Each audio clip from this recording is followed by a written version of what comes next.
Welcome, everyone, to episode number 29 of the Sundowners Golf Club podcast. We've made it to 29 already. I'm Giovanni. I'm here with Matthew, Maximus, Decimus, Meridius, Caldwell. Matt, how you doing? I'm good, man. You? I'm great. I'm wonderful. What do you got going on in the background there? I see some Augusta National going on. I thought I'd have some fun with you here.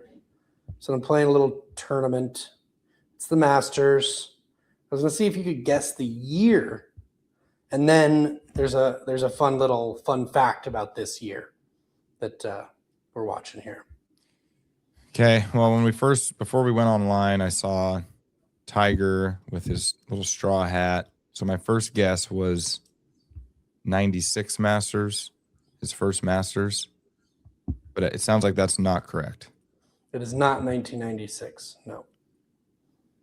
Is this a 99 Masters? You got to go the other way.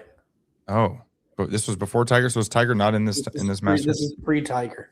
Oh, so I just missaw what I saw. Yeah. Okay.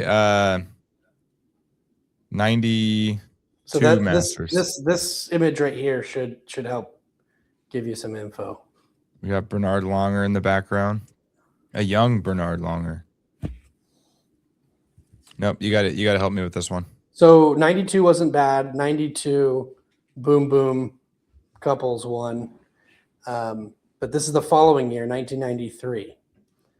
So admittedly, I had the year wrong before I looked it up. I thought that the final year that the Masters was won with a Persimmons driver was 92. I was wrong. It was 93 with Bernhard Longer. Once this tournament happened, the Masters never saw a winner with a Persimmons wood in their hand. Technology moved on. And speaking of technology, Bernard Longer has a short putter too. He's not anchoring in this event. He has a short putter, but he still has a claw-like grip. He's gripping. It's wild to look at. Interesting. So he's been dialing in his putter game for a long time, trying to get it sorted.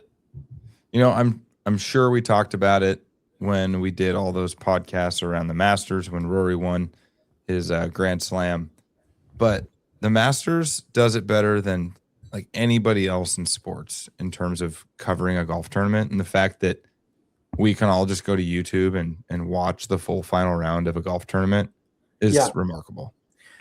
I just learned this listening to the broadcast before you and I started recording. They mentioned the number of minutes per hour that the broadcast was allowed to have commercials. How many minutes was it? How many minutes per hour? I feel like I know this. 3 minutes. You were terrifyingly close. It was 4 minutes is the answer. Okay. I think I remember. So I listened to the No Laying Up podcast, and I think they had said, I could be totally wrong on this, but I think they had said they try to mirror, or they're taking credit for the Masters kind of having a very infamously low amount of advertisements in their tournament. And so they have the same model where they say, we're going to have ads, but we're not going to overpower you with them. We try to keep them under 3 minutes. Right.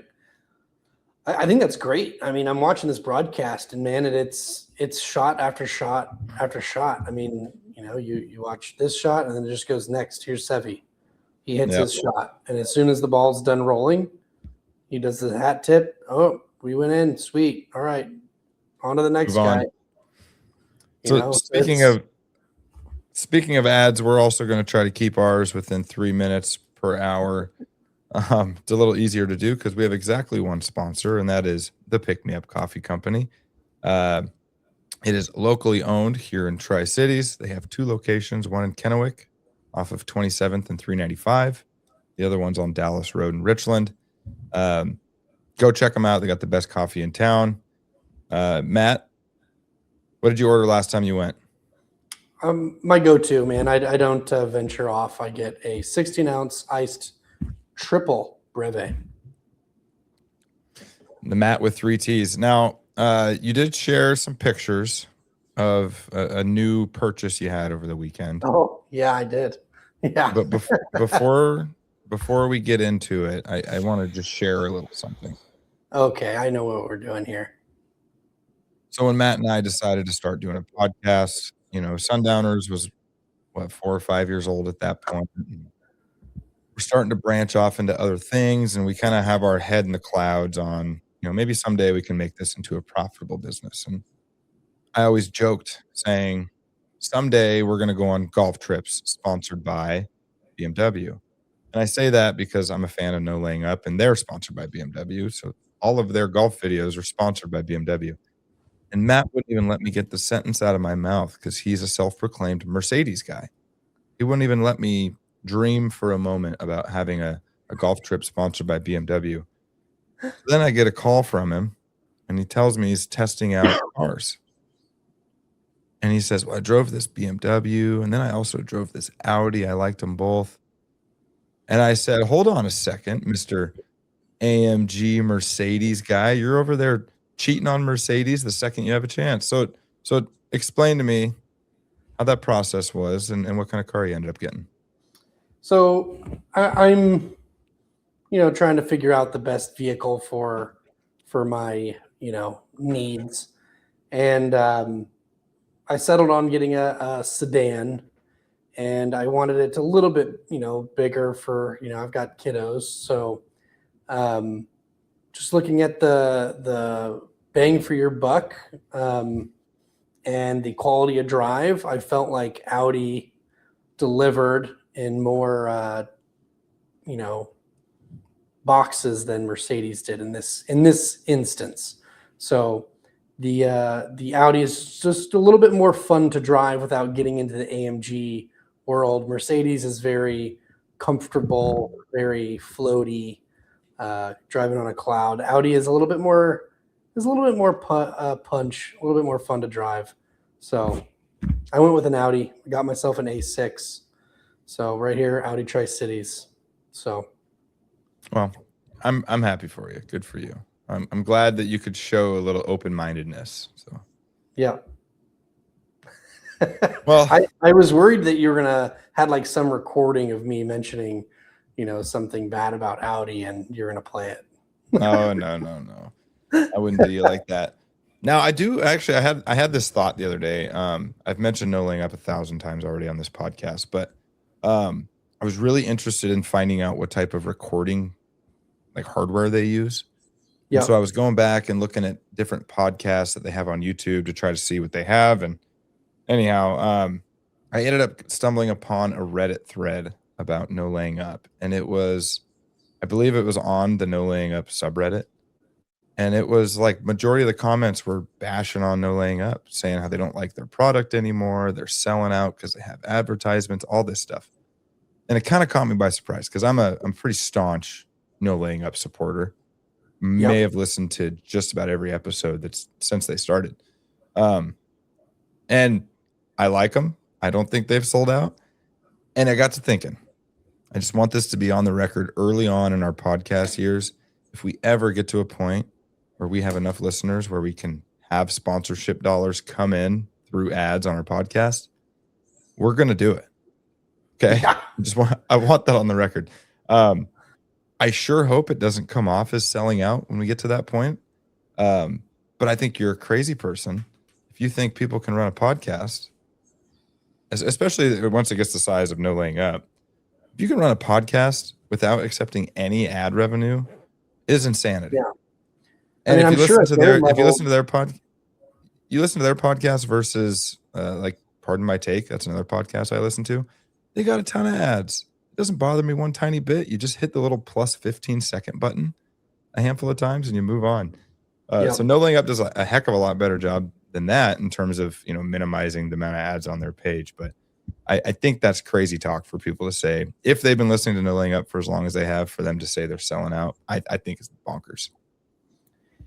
I think there's a sense of you got there first, you got in before they were something, and once a group makes it, quote unquote, it's it feels better to say they sold out, and you can say they sold out because you were there when they had 1,000 listeners a month, and you were part of that 1,000 listeners, like, I'm a huge fan of a band called Silverado.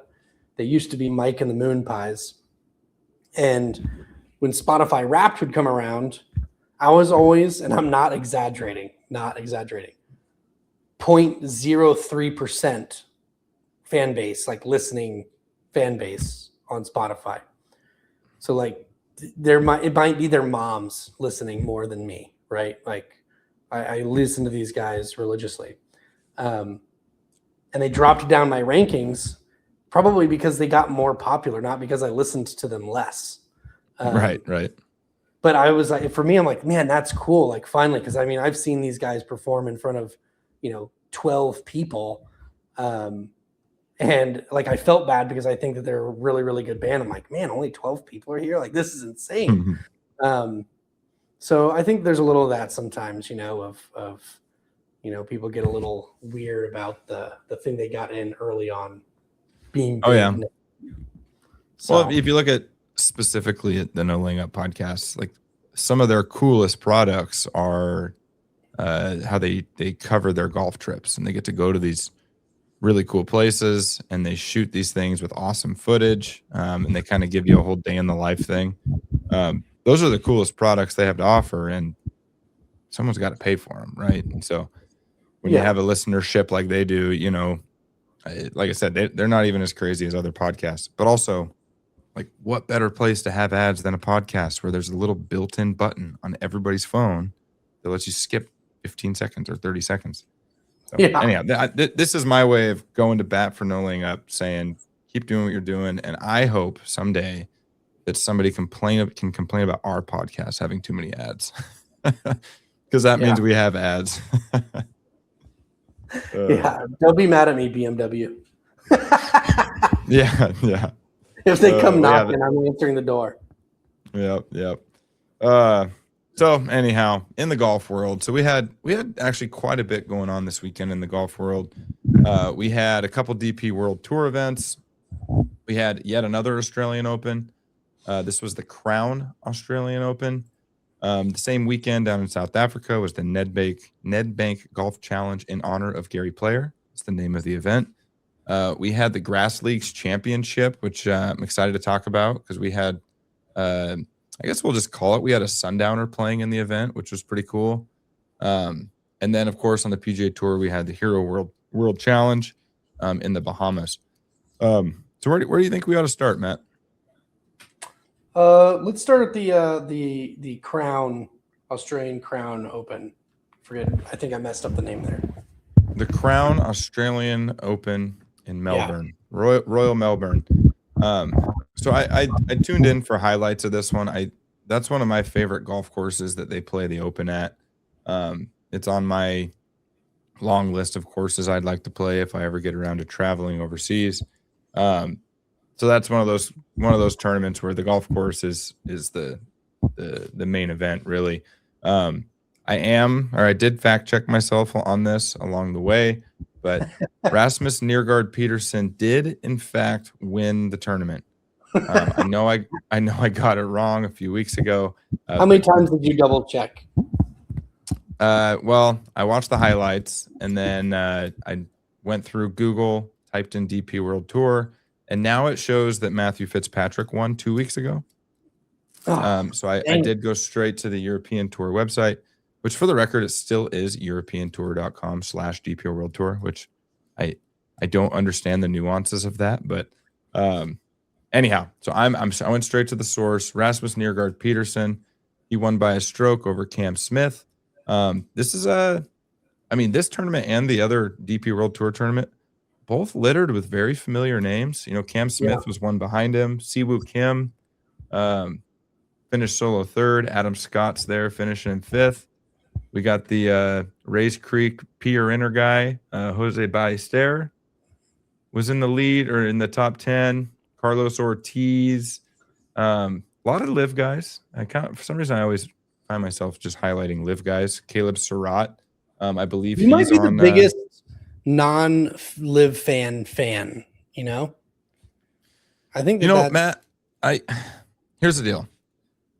I feel like I can't knock anything until I try it. And Right. in this case, I think it would be really disingenuous for me to uh, talk about how much I don't like something and I don't watch it, not familiar with the names, don't know how the system works. So, yeah, I feel like it's worth, we have a rival league out there, whether it's good or not, whether it's going to stick around or not. I think it says something that when we tune into the DP World Tour, which is the only tour that these guys can play on, um, they're littering the leaderboard. I don't know. It's noteworthy, I guess, right? I think so. Another name I want to throw out there for anyone who's a golf sicko like we are, and you have Twitter, you probably follow Greg Chalmers on Twitter. And he got, what was it, T14? Did I Yep. get that right? Yep. And he's currently ranked. Hold on. I want to make sure I get this number right because he talked about it. I think it was him a couple of weeks ago, said, hey, somebody's got to be ranked 1500th in the world. And I'm trying to find the number. I don't even think there is a number here. I don't see it on his profile, but outside the 500, and he got T14. So that's kind of cool for people who are real golf sickos and watch and talk about a lot of people on Twitter. It's funny. If you ask me who is Greg Chalmers, I would say he's a professional golfer. Oh yeah, I would know that for a fact. But I'm thinking right now on like why I know that. There's a certain memory I have of him, but I can't even think of what it is. So I'm going to his wiki page, and the only PGA Tour win he has is the 2016 Barracuda Championship, and I just don't know if that's what I would have been watching to know Greg Chalmers. What about he did get the Barracuda Australian PGA champion and Australian Open in 2011. Gosh, I don't know. Because isn't the Barracuda, that's I always like an alternate field event for a major? Isn't the Barracuda like during the Open Championship or something? I don't know if it's a major alternate event, but I do believe it's an alternate event. So you see a lot of guys you don't normally see playing in that tournament. Anyhow, yeah, shout out to Greg Chalmers. I mean, he is 52 years old. I guess I didn't realize he was Australian anyway. I guess that makes sense why he's playing in the event. I think I have to hit pause real quick. I think I have to go sign for a package. Oh, right on. You got it, buddy. I'm going to keep talking shop. Yeah, do it. So more names on this list here. Rory McIlroy ends up finishing T14 with Greg Chalmers. Other familiar names, we got Mark Leishman. So he was in the mix last week. So he's still buzzing around in Australia. So the guys, Mark Leishman and Cam Smith, those were two guys that went over to live, and one of their main reasons for going over there, they said, was it's just nice to be home. And I know a lot of guys on live had said a lot of things about why they switched tours, but it seems like those guys are relishing in being close to home, and it seems like it's paying off for them. So anyhow, there was a little bit of talk on golf social media about how they had this Crown Australian Open happening the same weekend as the Nedbank Golf Challenge. Admittedly, these aren't two tournaments I follow terribly closely, but it sounds like they're both kind of fan favorites among the guys on the DP World Tour. And there was a little bit of riffraff going on about how these tournaments are happening the same weekend. And obviously guys have to make a decision on which event they're going to go to. But we will move over to the Nedbank Golf Challenge happening at Gary Player Country Club in Sun City, South Africa. We had Christopher Raitan ended up winning 17 under. He won by a stroke over Dan Bradbury and Jaden Shaper. Not familiar with either of those two guys, but there are quite a few familiar names on this list as well. Coming in fourth, we had Christian Bezadenhout. Christian, I believe is how it's pronounced. Sean Norris ended up finishing in fifth place. We've talked about Sean Norris before on this podcast. He was a very early and very short-term live guy back in the original Live London event. Thomas Dietrich, who was a guy who won on tour this year. I believe he won the Waste Management Open. Andy Sullivan, Matt, you're back now, but do you know Yeah. Andy Sullivan, the golfer? I know that name. Has he won anything? I don't actually know that, but just early on in my golf fandom, I remember kind of latching onto him at an Open Championship, and so he was a name I always would look for on leaderboards for a solid 3 or 4 years. And this probably was 10 years ago that I'm thinking of. Right. But every once in a while, his name pops up still. Looks like he's 38 years old. He's kind of a smaller English golfer. I don't know how many tournaments he's won. I guess we'll take a quick look. Looks like 2015 Portugal Masters, Johannesburg Open. Yeah, and he's only made one cut at a Masters. He's made 7 total cuts out of 16 events for majors. But yeah, something about his name, it always pops up as a notable. And it's kind of funny when I go through notable names on lists. It's probably really only notable to me or anybody else that has this random memory of somebody. Now, Hao Tong Lee is on that list. He's that kind of taller, lankier Chinese guy, I believe, and Yeah. he has wacky mannerisms. So I'd call that a notable. Francesco Molinari, Will Zalatoris was making the trip over there. That's a long hike for him to go. He hasn't played a lot of golf in the last, I don't know, 12 to 24 months. Just dealing with Tom that back McKibben. injury, right? Yeah. Tom McKibben, another live guy with the top 20. Garrick Higo, he's a guy I couldn't even begin to tell you why, but I'm a big Garrick Higo fan. South African, he's got some crazy hair, and for a while he had no sponsor on his hat, and so he would just wear like one of those reverse upside down Boston Red Sox hats. So I have to bring this up. Are you? Let me ask you this: are you like would you say you're a Gary Player guy? Like, do you listen to stuff Gary Player has to say?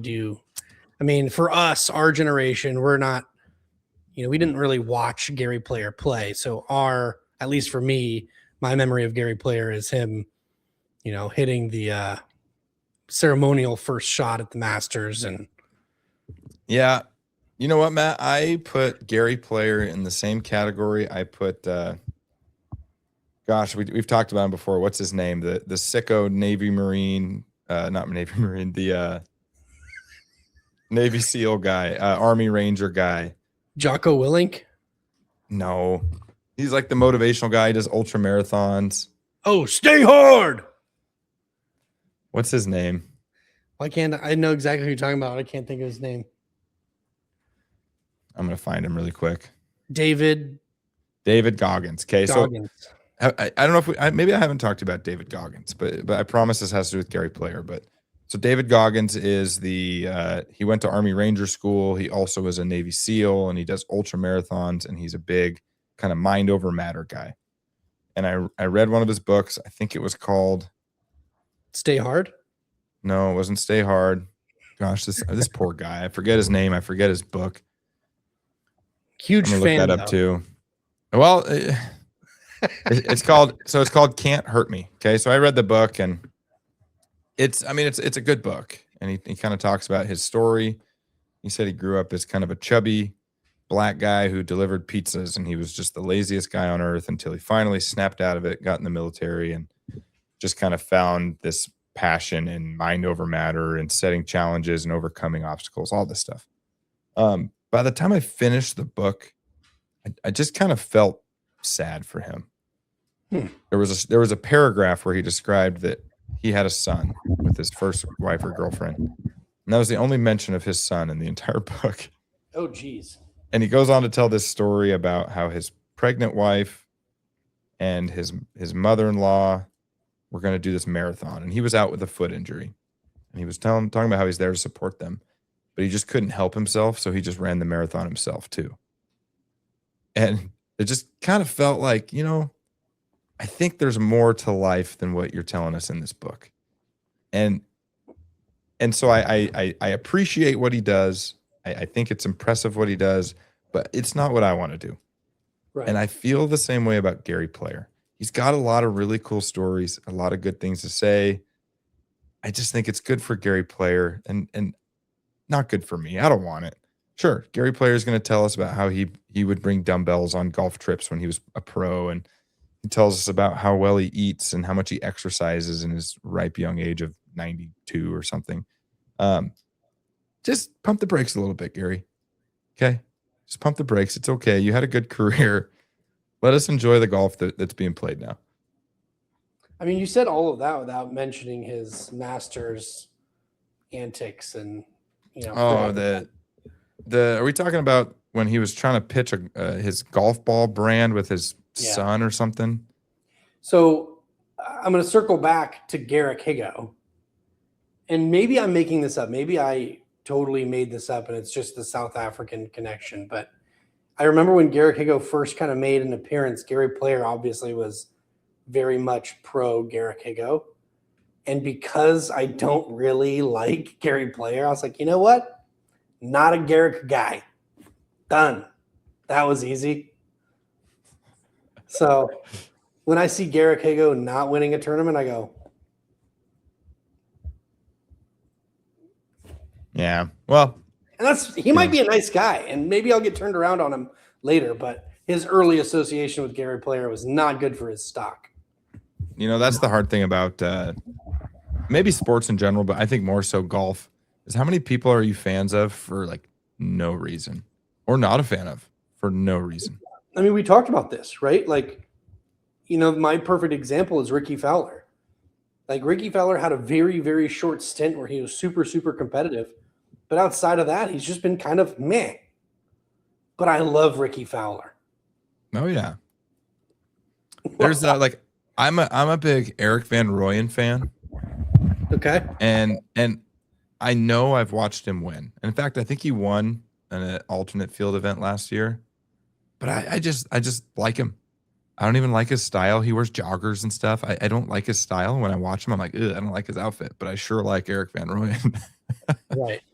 No clue why. Also, for the record, what you're talking about here. So this was the 2021 Masters during the ceremonial tee shot. It looks like Gary Player's son was shamelessly holding up this golf brand that the Player family must own or have stake in. And I remember watching it. He's just kind of holding it up awkwardly like this while they're taking all these pictures. And then in true Augusta National fashion, they banned the guy. Get out of here. You don't belong here. Yeah. Don't use us. We're funny. not your platform. Anyhow, Christopher Raitan, he won down in South Africa. I didn't fact check myself on this, but I mentioned it. But just based on the pictures here, it looks like this Sun City Gary Player Country Club is the place I was talking about, where it just looks like an actual safari where they're playing. Maybe I should tune in for that one more often. Now back to golf that I did tune in for. This was the Hero World Challenge. I was not glued to the TV all weekend. We had a lot going on this weekend, as I mentioned in the last podcast, but I did have it on in the background for a while and was following the leaderboard. And it's funny, I didn't watch the end live, but when I went to go see who ended up winning, it was kind of a shocker. Hideki Matsuyama ended up winning. But if you were watching any of the golf this weekend, it was Sepp Straka and Scotty Scheffler in the driver's seat like the entire weekend. Yeah. And then when you go to the leaderboard and those guys weren't even in the playoff, it was a little funny.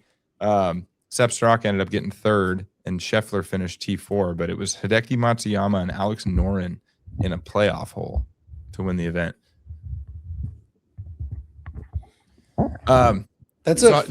Those are four fun golfers to watch, though.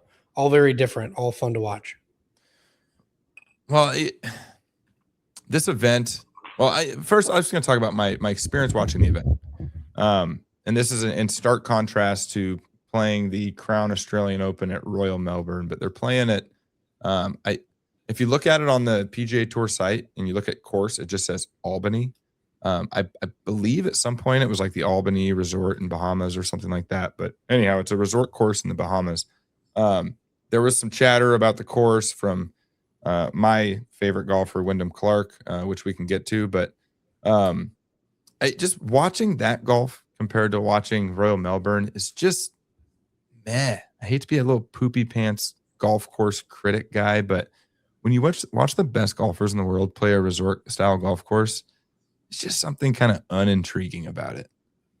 Right. Just the same thing on repeat. These guys are so stinking good that any of like the fun quirks that probably you and I would love while playing a golf course like that, it's just non-existent for those guys, right? They find themselves in spots that are probably considered difficult for most golfers, but it's just not for them.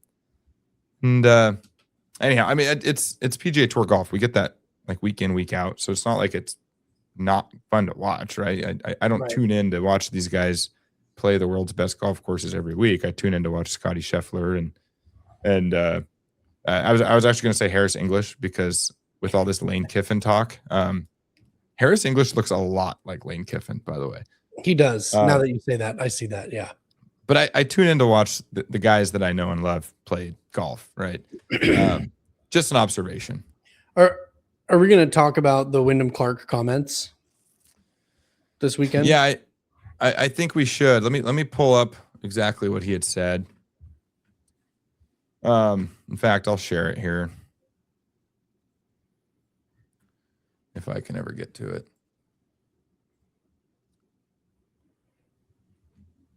Oh, I got to pull it up on my phone here. So why don't you lead us in with some of our favorite guys' comments? So off the top of my head, what I remember was that he said that the course setup was not great. He was complaining that all the chips around the green were into the grain in Bermuda grass. And so it's just terrible. Those were the kind of the notable ones. He doesn't like the into the grain Bermuda shots.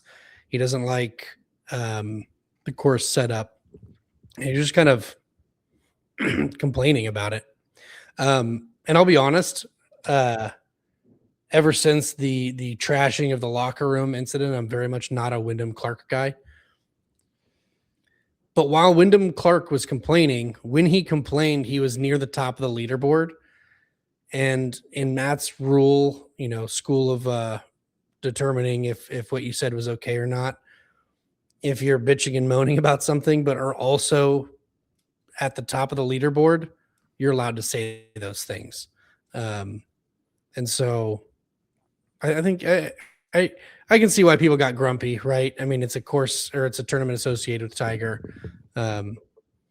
So you're essentially calling Tiger out, even though he did not do anything to set this course up. But there's a lot of people up in arms about it. That's for sure. Well, Matt, I'm going to give you a free lesson in Giovanni's school of, are you able to say something or not? Okay. Bring it on. So, and Mom, if you're listening, I'm sorry, but my mom does this thing when we play Settlers of Catan, and she'll be kicking our butts. Have you played Settlers of Catan? I have. Okay, so you know that there's 2 points for the longest road. My mom will be kicking our butt. Okay, she's got 4 night cards played. She's got 2 cities and a couple settlements, and she's kicking our butt. And she'll just build another road, and she'll be like, well, "That's all I could do." Like almost like she's some sort of victim of like not being able to play a lot. And we're like, "Mom, you're winning by 4 points, and you're 1 point away from winning." So I think if you're winning is when you keep your mouth shut. Because when I hear people complaining, I think of it as them trying to get some sort of pity, right? Who's the least deserving person of pity is the person that's winning the stinking golf tournament. I'm being a little bit facetious with this. But I think in this particular moment, this is just a guy I don't like. He's done enough. I've had enough Wyndham Clark, and I think you'd expect him to read the room enough at this point to just take the victory of the fact that you're getting interviewed because you're co-leader in a tournament. I think a lot of people are sick of Wyndham Clark, and that's the last thing anybody wanted to hear from him was him saying, and I'll quote what he said. When asked, so co-leader Wyndham Clark sounded off on the course conditions at Tiger Woods Hero World Tour Challenge. He says, "Do you want the politically correct answer? It's not in good shape. You're always chipping into the grain. There's a lot of chips that are up and over. So you have to chip up, and you're coming from really bad lies in Bermuda, and you have to hit up, and there's just very little margin for error. I just think you could have said that exact same thing without coming off like Wyndham Clark. So let me flip this on its ear compared to what you're saying, because I hear you about the, if you're near the front or in the front, you can just kind of be quiet. But if you had to choose between the person in last place or first place, speaking out about the conditions of something, I personally would give credence to the guy that's leading it and also is like, hey, here's some constructive criticism here. I'm obviously battling it and I'm doing okay compared to the field, but it's not great and it sucks and I don't like it. If you if the last place guy said the exact same things, you'd be like, you just suck this weekend. Be quiet. Yeah, I'm hearing that argument. I don't know. I don't want me complaining about this be the message that, tour pros shouldn't voice their opinions in these things, because I think the more these guys are earnest with the media, the better off we are as golf fans. I genuinely think if anybody else other than Wyndham Clark said this, it probably wouldn't have been that much of an issue. And quite frankly, Colin Morikawa. What if Colin Morikawa? No, I would have hated it too. I might have hated it actually more if Colin Morikawa said that. Yeah, this is part of being a golf fan. Okay, we just get to pick and choose when we're upset. Okay, we get to pick and choose when we're upset, and unfortunately for a guy like Wyndham Clark, it makes it a lot easier to pick and choose those moments, right? Now, if JJ Spawn went up and said that, I think we all would have been like immediately Googling, oh, what are the course conditions at the Albany Resort Golf Course? Maybe it's pretty bad. Like, we're going to give him the benefit of the doubt, right? But no, we're not going to give crybaby Wyndham Clark the benefit of the doubt when he's just poopy pants and he slams golf signs and destroys historical property at Oakmont Country Club. So, like, how am I supposed to take this guy's assessment of a resort golf course in the Bahamas? No, I like I said, I see both sides. But my actual thought in the moment was when he was complaining, I checked the leaderboard. It was the first thing I did. And when I saw he was tied for first or tied for second, I can't remember exactly where, but he was near the top, if not the top. I was like, okay, I mean, you're winning the tournament. So of all the guys I wouldn't mind hearing that from, it would be that guy. Because if I hear it from the back of the pack, it's like, buddy, you can't hit greens, any green. So hit a green maybe, and then we can talk. Yeah. Now, I do want to talk about just the Hero World Challenge as a whole. This is a tournament I remember watching a lot of when I first got into it, and then I swear every year for a while I'd find out that it's, quote, not an official PGA Tour event. Well, it is an official PGA Tour event, but it doesn't count towards money earnings, and there's no FedEx Cup points, but it does earn OWGR points. So it's just this weird event that just fits in the schedule. I think as golf fans, we all just assume and treat it like any other PGA Tour event, but it's kind of not. And so I just find it an interesting event. It's like an invite only. They have a semi qualification process to get into it. Nowadays, it's sponsored by the Tiger Woods Foundation. And I think there were 20 players in this event, 18. Yeah, 20. I just find it interesting, and I'm gonna be the I'm gonna play the other side of the fence on this one here, because that's a kind of a big criticism of LIV and everything LIV does, right? They do the smaller fields, they do there's no cut. Now they play 72 holes, but it's the shorter event, and everybody just was up in arms about, well, it's too small of a tournament, too short of a tournament, not enough golfers, there's no cut. But then we have these other events that just live and breathe, like this one. It gets OWGR points, and I quite frankly don't really have a stance on that particular topic. But it's funny that as golf fans, we just consume this like a PGA Tour event, and we give credit to the winner. There's no cut. This is essentially a vacation for these guys. I just wanted to acknowledge that. Hand up. I enjoy watching this more than I like watching Live, even though it's essentially the same thing as what Live's doing. It's just a random one-off, non-essential, non-important, unofficial PGA Tour event. But by golly, I think it's cool that Hideki won. I don't know if I feel the same about this tournament as you do. I think the excitement for me was that Scotty was in contention. And so if Scotty's in contention, Scotty's playing, I'm paying attention, right? I'm going to pull for Scotty to win it because I said it last year at the beginning of the season. I'm at the point with Scotty where I'm just want him to win every single tournament. But that was as far as my interest went. And I understand people's frustrations, especially now that we have a competitive rival league in Live. And I understand you pointed out, one of the major things was how they qualify to get on Live is a big reason they don't get OWGR points. And that's all well and good. But the fact remains you have some of you can't disagree that some of the best golfers on the planet are playing on Live, and you can't pretend like they don't exist. And so this tournament, invite only, 20 people, no cut, gets OWGR points, like that kind of stuff. Like, even though I'm not a Live guy, it's just kind of like, come on, man, like, where's the consistency here? Like, we have these examples in the PGA Tour where we didn't care before. I didn't care before. The only reason I've noticed it now is because of all the Live stuff, but I don't know. Those are the only things that I kind of think of is, did Scotty win?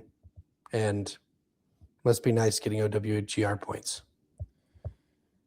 Yeah, and honestly, the reason why, especially with the OWGR thing, I just try to stay out of it is I just don't know that I don't know. I just don't know that I care that much. I think at this point,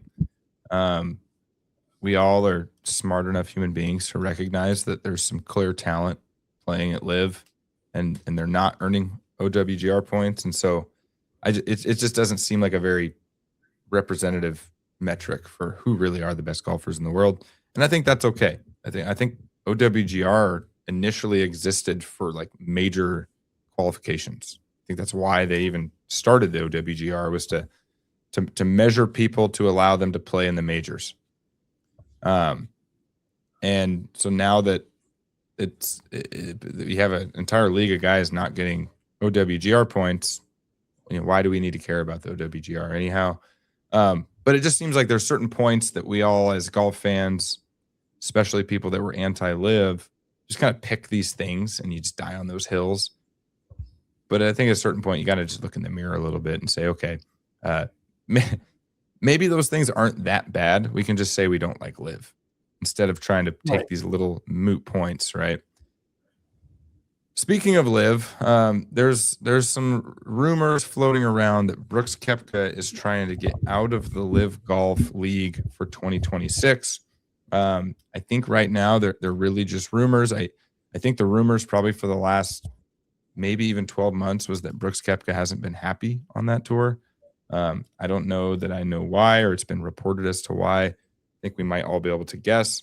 The closest that we've gotten to either confirming or denying this was Scott O'Neill, of course, is the Live Golf CEO who took over Greg Norman's spot a few months ago.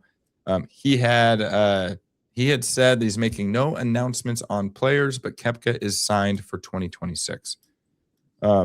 Based on some of the reports I've read about Brooks Koepka and whether he's going to play 2026, it kind of sounds like he's either going to play or not play, regardless of what his contract says. So I think right now it's just completely up in the air. I did see something. I should do a better job of citing where I'm getting this stuff from, but I did see something on Instagram. Somebody was saying, hey, if I'm the PGA Tour right now and I'm hearing that Brooks is not happy with being on Live, I would immediately withdraw his suspension and I would bring him on tour. And if anybody has issues with it on Live, say, if you win 5 majors, then you can get the same treatment. Because I think Uh, with Live Golf, it- the second these big name guys go away, I mean the Live product is the 5 to 10 stars that they have in their league. Go ahead. If I'm the PGA Tour, I do that, but I do it quietly and just to Brooks. I put it on paper, right? I make it official, and I say to Brooks, "Hey, 4 people know that this is the case, but it's the right 4 people. If you blast this out and try to leverage it, it's gone. But if you come back to the PGA Tour, we'll lift your suspension. You can come back, and we'll get you on some exemptions, and we're going to get you back here." But I would do it quietly No, I agree because 100%. And you're right. Do it just to Brooks. Yeah. But And I would do we it might in be giving hope that I Brooks could get Bryson back if I could get as much as I'm a Phil Mickelson guy, as loud as he's been on social media, I don't think a lot of people want to see Phil back. I would want him back, but yeah, I agree that they should bring Brooks back, and they should do it quietly or not quietly. I don't know that even matters, but like they could do like the Tiger Woods exemption. You know, I think PGA Tour created, I think they called it like a lifetime award exemption or something, and it's in honor of anybody that's won 80 plus professional events, which essentially is just Tiger, right? So Yeah. that they could essentially do something like that for Brooks to say, hey, this is our 5-time major winner in the last since 2014 exemption. And if that intrigues Bryson, then they can make a Bryson exemption. But I'm with you. I think if there's any way they can get any of those Live guys back, especially the guys like Brooks, even DJ, whether he wants to come or not, you know, make that avenue as easy as possible. You know, make that barrier of re-entry as low as possible, because I think just like it was a big blow, at least to the PGA Tour fans, when all of those big names would go over, right? You hear that Brooks is going, hear that Bryson's going, and then later on you hear Jon Rahm's going. Every single one felt like a blow to the PGA Tour. It's going to feel like that times 10 if Liv loses those guys back to the PGA Tour. And we're giving Brooks a lot of credit here, I think, because, you know, Brooks has been playing fine on Liv, but he's not the same Brooks that we're used to seeing. And he's definitely not, you know, I would just guess, I don't know the numbers, but I'd guess he's not in the top 5, top 10 Liv guys right now. But the Brooks Koepka name and the persona is doing a lot of heavy lifting for Liv. I think that this year and next year could be important for the PGA Tour to do something to get some of those big names back. And this is my opinion. I don't have any data to go along with this, but I feel like if they were able to sweep some of the guys back into the PGA Tour that have some juice left to squeeze, right? The Rahms, the Brooks and the Brysons, Cam. I think that would be the end of Liv. I just don't know how they would survive that, right? Because the other big names that they were trying to pull, if they were going to get them, they would have got them already, in my opinion. So we've talked about this before, but I think that's the biggest piece that Liv is missing. Whether you like it or not, like Liv is it's a thing that exists, and in some ways it's fun to watch. But the thing it's missing is, like, you and I could picture in 20 years what the PGA Tour looks like, and we're probably going to see some familiar names, but then we're going to just get the next rising stars are going to show up, and those are going to be the guys that we watch. I can't even begin to picture who those guys are on Liv. Like, how do they get there? Who are the next guys, right? It's hard. You have can't to picture. establish themselves on the PGA Tour first before Liv grabs them. That's kind of that's the whole point. Is like these guys.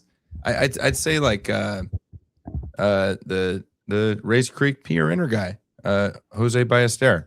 I don't know that he was going to go on Liv until he went to the Masters, because he was a I think he played or won one of the amateur events down in it might have been, gosh, which event was it? Anyway, he's a Spanish kid. I just don't know that they're finding these guys outside of someone else's spotlight, right? But we were going to do this last episode, but we instead did the that little 4-play top 10 PGA Tour wins quiz. But now that we're talking about it now, what I want to do is I want to go through each of the Live Golf teams, and I want you to pick one out of the 4 players. On if you could pick them, who are you bringing back to the PGA Tour? Okay, because it's kind of a fun thought experiment we're doing here is because you mentioned Phil Mickelson.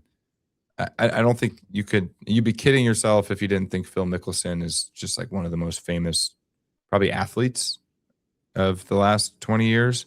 But I think he's a guy that I would probably take it or leave it to come back to the PGA Tour. But then like Patrick Reed, who's a guy that I really don't like Patrick Reed just as a sports fan, but I think we could absolutely use him on the PGA Tour. I want him back on the PGA Tour. So it's just interesting, to see where this would go. So we're going to start with, first off, I'm going to see if you can guess any of the names on each of these teams first, just to see how you do. And then I want you to pick we who's don't going even to come need back we, on the we don't PGA need Tour. to do that. Just Okay, so give me the team names. We got the four aces. Now you should know who the captain of the 4 aces is. DJ. Okay, so we got DJ, Thomas Peters, Patrick Reed, and Harold Varner III.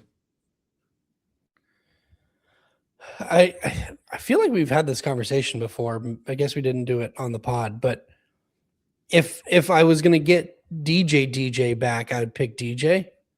But I think that's over. So I take Patrick Reed. Okay, and you know what? We actually got this far in the last episode, and we both agreed Patrick Reed. I think DJ has packed it in.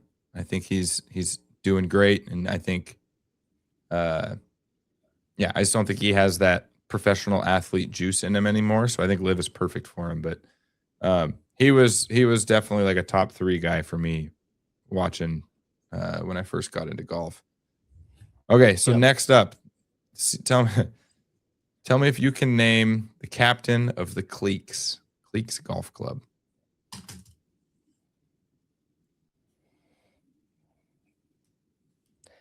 Are they South African or English? No, this is a hodgepodge. The captain is a hodgepodge? Oh, no. So the captain's German. I'll give you a hint. He won the Players. I think he has a U.S. Open, I believe. I'm going to fact check myself while you try to guess. I think he won the Players like in 2014, maybe. He was the number one ranked player in the world at some point. Dude, I'm brain farting. The only German guy I can think of is Peters, and it's not him. Why can't I think of it? So it's Martin Keimer. So actually he's a two-time major winner. I did not know he won twice. So he won the US Open in 2014 and the PGA Championship in 2010.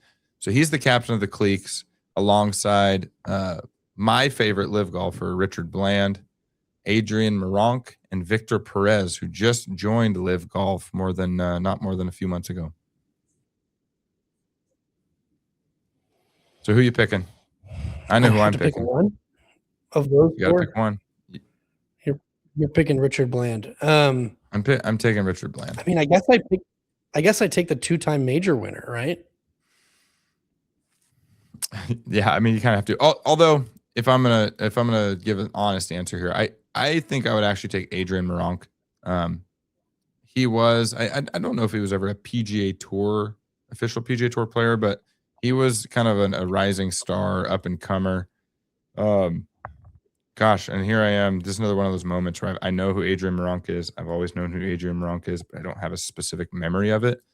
But I do remember his name being one of those guys where you're kind of like almost sad that they went to Live because it just seems like it could be like a career gamble, But he just seems like he has the most potential to be like a star on the PGA Tour.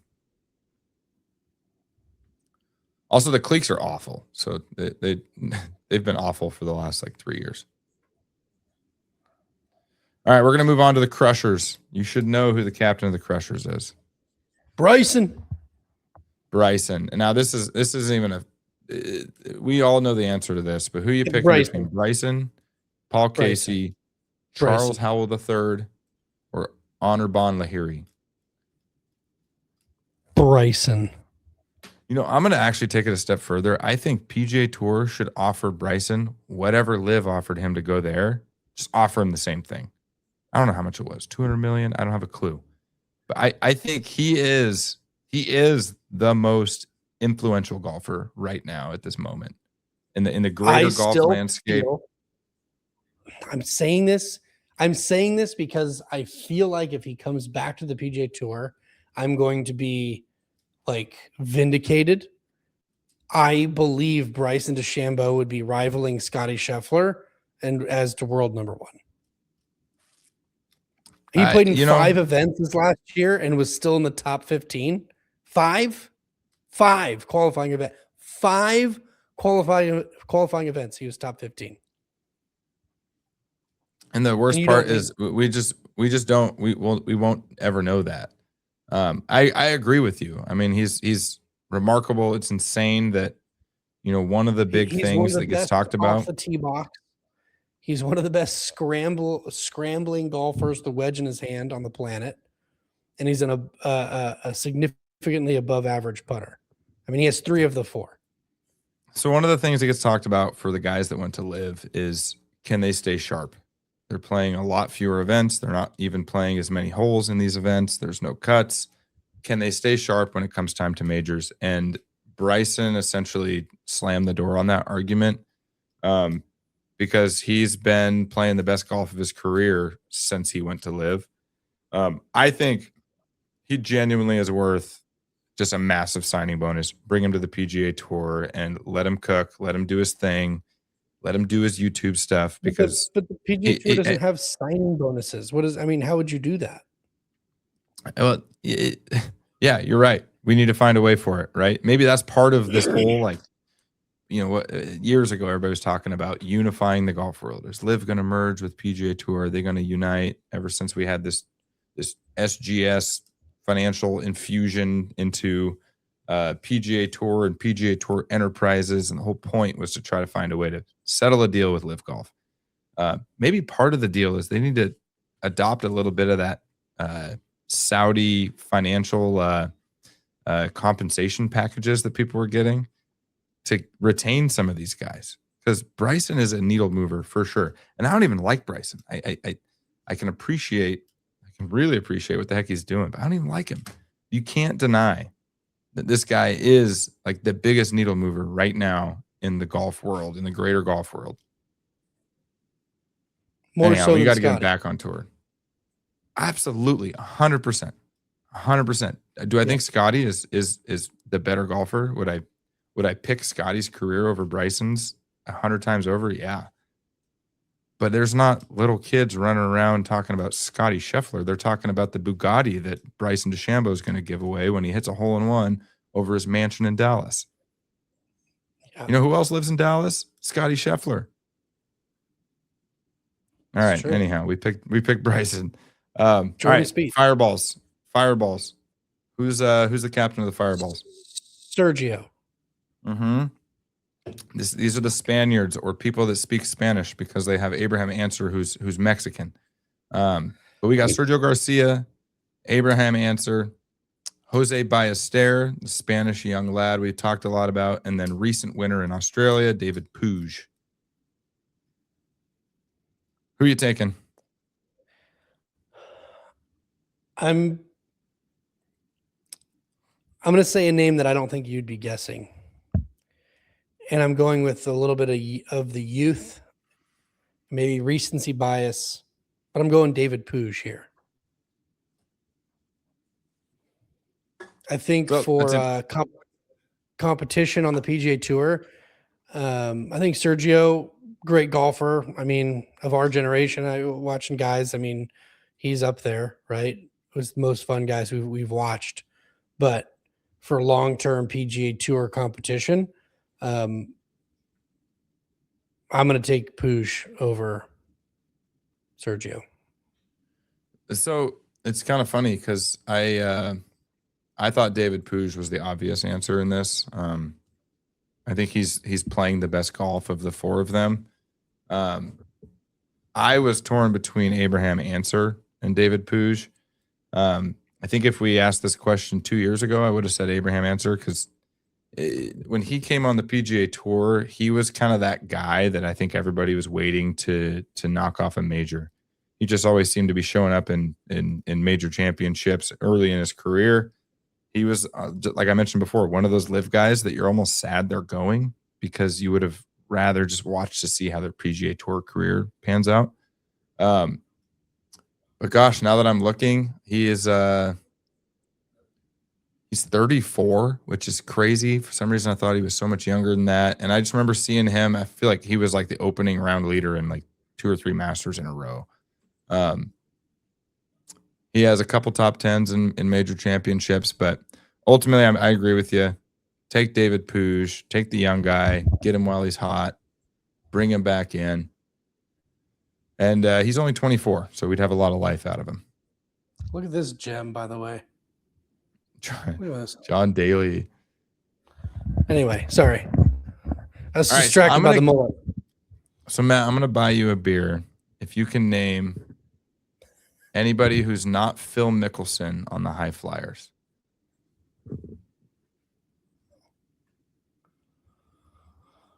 Oh.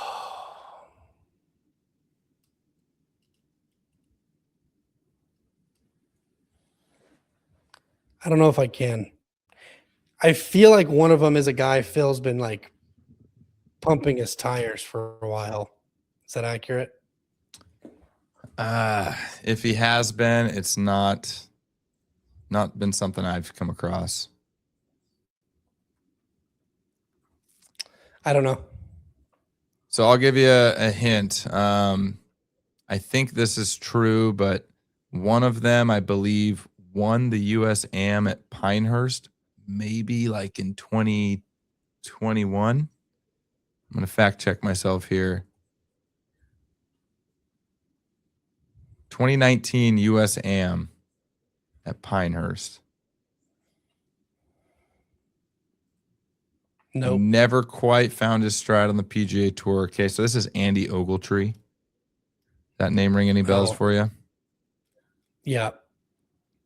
And then he's got 2 very long-standing PGA Tour kind of alternate field studs in Brendan Steele and Cameron Tringali.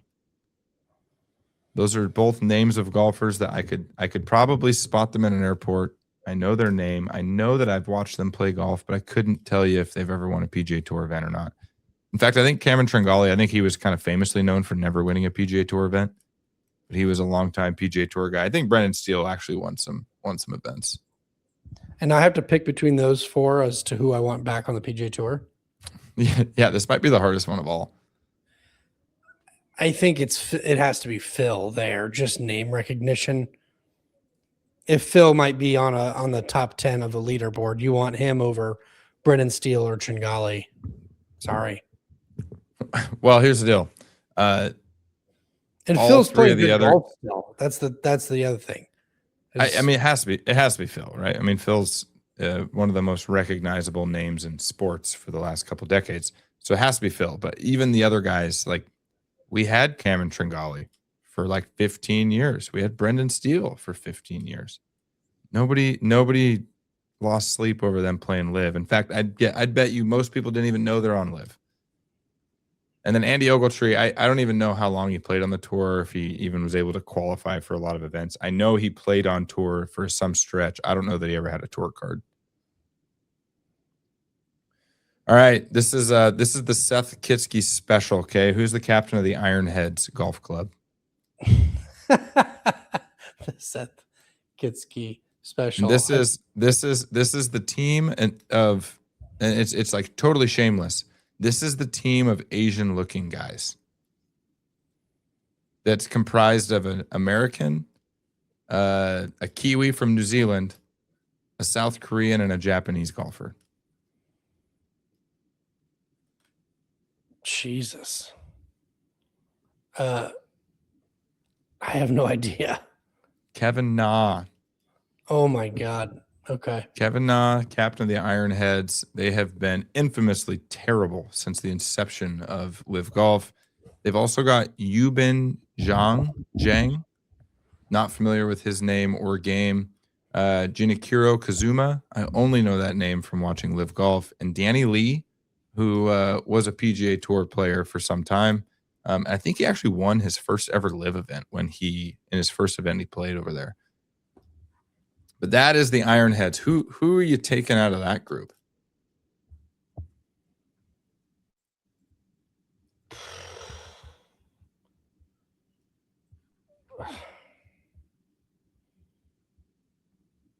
You can keep them all, man. We'll keep them all. Hey, let me roll it over and I'll pick 2 from another team. Keep going.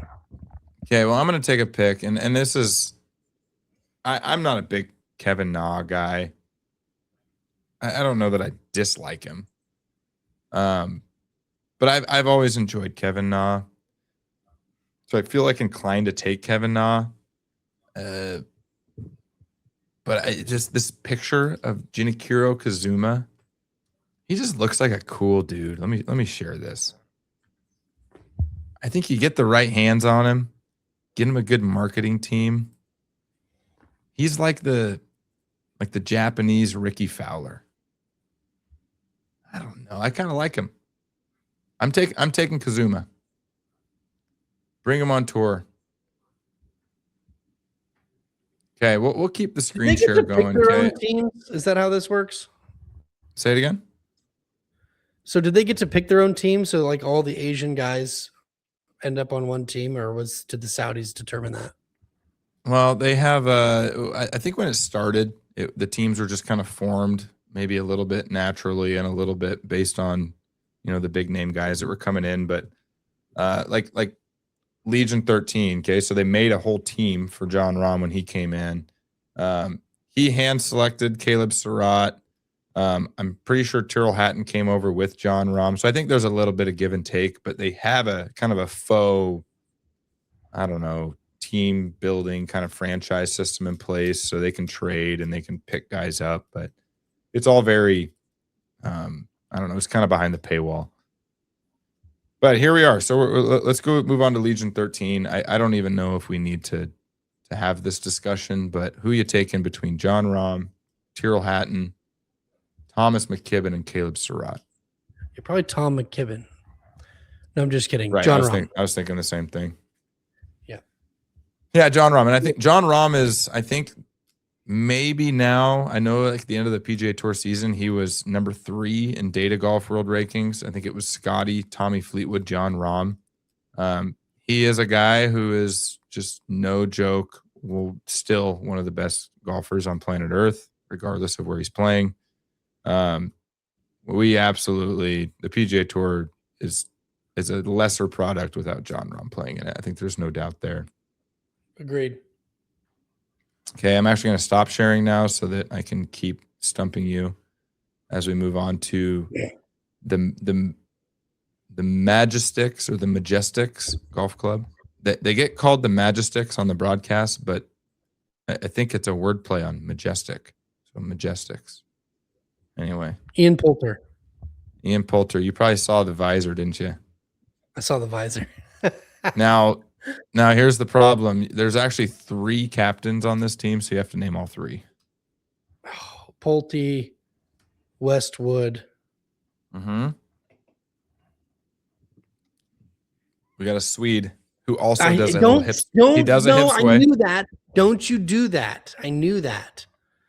Damn it! That was the only thing that I knew. I can't remember his name. I can see his face. And he hits the 3-wood off the tee all the time. He does a hip sway just like I do. Oh, you're giving credence to your hip sway. Some people in his inner circle, we all call him Hank.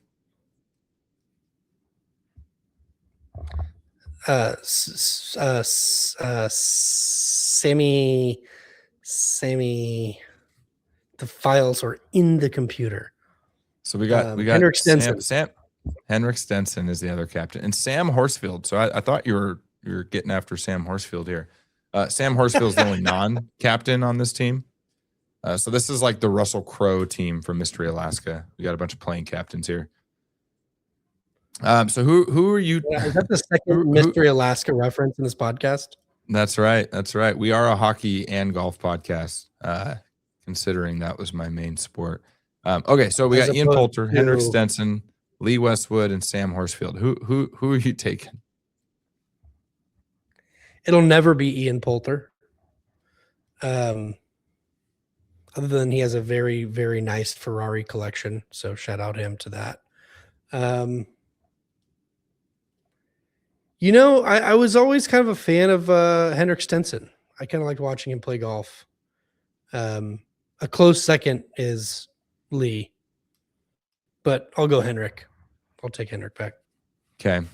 I think Lee Westwood is just past his prime, unlike Richard Bland. But, I think the time has come where Lee Westwood can do what Lee Westwood wants to do. I'm with you. I actually was always a fan of Henrik Stenson. Watching him duel it out with Phil for that Open Championship years ago was probably some of the best golf I'd ever watched between two guys on the same day. But just because we got slim pickings here, I'm taking Ian Poulter in the same vein as a guy like Patrick Reed. Bring a guy like Poulter on tour. We need more. We need more juice. We need more enemies on the tour. Anyhow, that's bottom of the barrel right there. Okay, you should know this one. The Range Goats. I can't remember the team that they used to be, but they changed names to the Range Goats. They are wearing their bright pink. Who's the captain of the Range Goats? He was on that top 10. He was on that top 10 or top 11 list from last week. Dude, I can't remember what I had for breakfast yesterday. The Range Goats. I don't know, dude. I ain't got a clue. I don't know, bro. Who else would be the captain of a team and want to change the name to the Range Goats? Yeah, no, it makes sense. Bubba Watson, and he's followed in tow by Ben Campbell, who recently joined Live just a few months ago. Peter Uihlein, who was like the world's best Live golfer for a short stretch of time, and the forgotten man Matthew Wolff, which we should definitely do like a Matthew Wolff podcast. I think I got a lot to say about that guy. But who you taking? So I've said it before. I'm going to make just a fond memory pick here. I've only been to one PGA Tour event, and I followed the final group of, Ricky. Oh my God, I'm forgetting his name. He won the tournament, and Bubba. So I got to see Bubba play up close and personal, so I'm going to take Bubba. Okay. I would also take Bubba. I was always a fan of Bubba, at least his golf game. He's one of those guys that he got more of a benefit than a lot of people. What's that? Oh, Billy Horschel. That's right. I remember you telling me that story. But Bubba's golf game is Bubba has like the most relatable golf game, but also not at the same time. But like he's like kind of the anti-technology, anti-simulator kind of golfer, right? He just steps up and hits the shot that he wants to hit. And he would hit some crazy shots, especially because I feel like he's always been considered old on tour. I don't know why. But he also got a lot of run in the early days of golf social media for being awful to caddies. And but everybody seemed to like him, and I kind of like him. I don't know that I think I followed his Instagram years ago, and he's just a little too much for me. I don't know that I like Bubba the guy, but I like Bubba the golfer, so I would take Bubba. The rest of the guys, they do nothing for me. Peter Uihlein spent time on the PGA Tour with no success, and if anything, he was kind of like the argument against Live was if a guy like Peter Uihlein can play on the PGA Tour as long as he had and never sniff a win, and then he shows up and wins like 5 live events. I don't know. Anyhow, I'll take Bubba. He's got some life in him left. Okay, now we have Ripper GC, the Rippas. Who's the captain? Was that a hint? Was that a hint? I'm trying to think of my accents here. I'm not very good at accents under pressure. I feel like you gave me a hint there with the. Let's go out for a Ripper, mate. I'm going to say Cam Smith. Cam Smith. This is the Aussie team. This has been kind of an Aussie team through and through since the beginning. Ever since Cam joined. But we got Cam Smith. He's got Lucas Herbert, Matt Jones, and Mark Leishman. All Aussies. And this one seems obvious on who we want back. Cam. I still remember exactly where I was when I heard that Cam Smith went over to live. I was mowing my yard in the backyard and was listening to, I think I may have heard it on the No Laying Up pod. I can't remember where, but it was right after he won the Open Championship at St. Andrews. Truly one of my favorite tournaments to watch in recent memory. Cam Smith has always been kind of a household name. Shouldn't say a household name, but he was always a guy that was just sniffing around for a major win. Always played well at the Masters, and then he finally gets his first major win, and not like 4 days later he announces he's going to live. That was, aside from Jon Rahm going over there, that was maybe like the saddest PGA Tour player loss to live that I can think of. But yeah, I want him back. I want him back on the PGA Tour. Same. He's a guy that a lot of these guys, when they went over to live, they all kind of gave us something as to why they think live's better for them. A lot of the guys said, well, we get to play less golf and it's more about balance. And you're telling me you wouldn't take a pay raise if you got this offer. And Cam Smith and Mark Leishman both had said, I like it here in the States, but I just want to be back in Australia. And I think those are the guys that genuinely meant it, and I think they're happy doing what they're doing. I was talking about it when you were signing for your package, but these last 2 weeks with these Australian events, we saw Mark Leishman pretty high on the leaderboard last week. He was up there this week. Cam Smith got a runner-up finish. It just seems like those guys actually do embrace being home, and they're just living their best life. So I don't know that any of these guys would come back to the PGA Tour if they could. No. I think that they, like you just said, they enjoy being home, and then the cherry on top is they get paid a lot more money to be where they want to be. So why? Yeah. Why? Which, you know what? I think that's a fair argument, truly. It's like, yeah, absolutely. This is just better life balance. I think maybe the thing that rubbed me the wrong way as a golf fan was it just seemed disingenuous most of the time, right? We heard a lot of grow the game and international product and all this stuff. And it just seemed like we knew why they're going. Just tell us why you're going. And these guys just flat out said it. And I think they meant it. Yeah. So I can appreciate that. Same as the DJ approach, right? DJ said the same thing. And I think we all heard it on the Full Swing podcast or Full Swing Netflix documentary when he had just said, like, you're telling me you wouldn't take a bigger paycheck? That he went for a reason, and he told us what the reason was. You can't blame him for that. All right, we're getting down to the wire here. Okay, we got Smash Golf Club. I would hope you would know this one. Smash. You didn't use an accent, so I'm not sure. I'll give a hint. The Hulk Smash. I don't know if that's a very good hint. I'm strong. I hit Hulk. Oh, are we talking about Brooks? Brooks Koepka. That's right. Yeah. Yes. Okay, so we got Brooks Koepka. We got the golf world's biggest victim, Taylor Gooch. The needle mover, Jason Kokrak. And then one of these things is not like the other, Graham McDowell on Smash Golf Club? Yeah, how did that Who do you happen? want? Ha, that's a good Brooks, question. and there's not really much discussion. I think it's just kind of down the line here is what I'm noticing is that if they're not the captain, it's because they're young and have a lot more juice to squeeze than Sergio Garcia. Yep. So far, All right, has we'll been run through kind of the thing. We'll run through these next ones pretty quickly here. This is a team I like, actually. This is another one of the teams that kind of formed an identity early in the live game. This is the South African team and Stinger Golf Club. Can you name the captain?